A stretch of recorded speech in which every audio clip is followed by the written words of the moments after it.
मराठवाड्यातल्या एका मोठ्या नेत्याची सकाळपासून चर्चा आहे. खरं तर आधीपासून आहे, पण तुम्ही आल्यामुळे जरा चर्चेला चांगले हे मिळते असं दिसतंय का? डीप आली असं मिळतंय का? बघा, लोकसभेच्या निवडणुका चालू आहे आणि या निवडणुकीमध्ये भारतीय जनता पार्टीनं बहुतेक उमेदवारी जाहीर केलेल्या आहे. त्यामध्ये जालना लोकसभा मतदारसंघातून मला उमेदवारी दिली आहे. मराठवाड्यातल्या जागा काही जाहीर झाल्या आणि काही जागा जाहीर होणं बाकी आहे आणि त्या जागेच्या संदर्भात चर्चा करण्यासाठी मी या ठिकाणी आलो. त्यामुळं मराठवाड्यातला कोणता मोठा नेता कुठं जाणार, काय येणार, या चर्चा तर गेल्या अनेक दिवसापासून चालू आहे. पण आमचा प्रयत्न असतो की ज्या ठिकाणी सायजेबल माणसं आहेत आणि ते आमच्या विचाराशी सहमत आहे अशा लोकांना पक्षात आणण्याचं काम आमचं भारतीय जनता पार्टीचा कार्यकर्ता म्हणून पहिल्यापासून राहिलं आहे. आणि त्यामुळं घटना घडत राहतात आणि जसजशा घटना घडतील तसतशी माहिती आम्ही तुम्हाला पुरवतो. सर, पण ह्या घडणाऱ्या घटना ज्या आहेत त्याच्याच आम्ही काही कोडी जुळवायची झाली तर काल अंबरनाथ दानवे यांनी मुख्यमंत्र्यांची भेट घेतल्याची देखील माहिती आहे.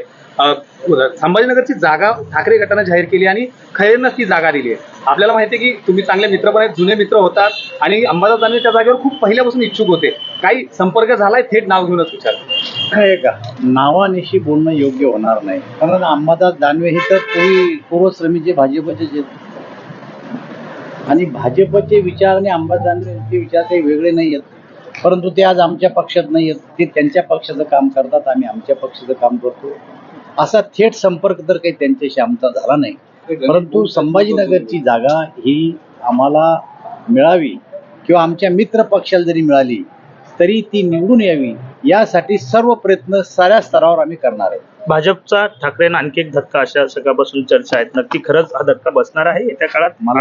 मला असं वाटतं की धक्का एक नाही, धक्क्यावर धक्के अनेक बसतील आणि शेवटचा धक्का हा 4 जूनला असेल ठाकरे गटाला. दानवे साहेब, तुम्ही इकडे म्हणताय धक्क्यावर धक्के अनेक बसतील.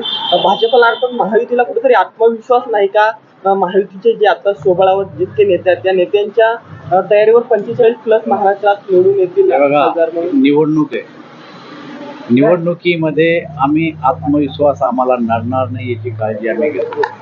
साऱ्या गोष्टी निवडणुकीमध्ये कराव्या लागतात आणि त्यामुळं कोणी आमच्यात आलं म्हणजे आम्ही आत्मविश्वास गमावला असा त्याचा अर्थ कोणी काढता कामा नये. आम्हाला पूर्ण विश्वास आहे की या लोकसभेच्या निवडणुकीमध्ये महाराष्ट्रातून आम्ही 45 खासदार देणार आहे, हा आम्हाला पूर्ण विश्वास आहे.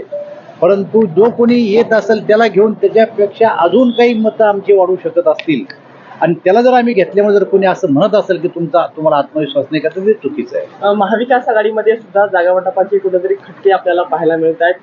काँग्रेस आणि ठाकरे गट प्रामुख्याने ठाकरे गटाने 22 जागांवर लढण्याची तयारी केलेली आहे. सांगलीसह मुंबईतील काही जागांवर काँग्रेसने दावा केलेला आहे, मात्र ठाकरे गट सोडायला तयार नाही. मैत्रीपूर्व लढत करण्याची ठाकरे गटाची आणि काँग्रेसची तयारी आहे अशा बातम्या समोर येत आहेत. बघा, एक तर हे समविचारीच नाही, हे दोन टोकाचे दोन विचार एकत्र आलेले आणि जरी तुम्हाला वरून एकत्र दिसत असले तर प्रत्येक मतदारसंघाची स्थिती जर बघितली तर 3 पक्षाचे 3 तोंड 3 ठिकाणी आहेत. हे एकत्र येऊन निवडणूक लढूच शकत नाही आणि लढल्यानंतर जे काय थोडेफार उमेदवारांचे जिंकतील ते सुद्धा एकत्र राहणार नाही, हे मी तुम्हाला आज सांगतो. त्यामुळे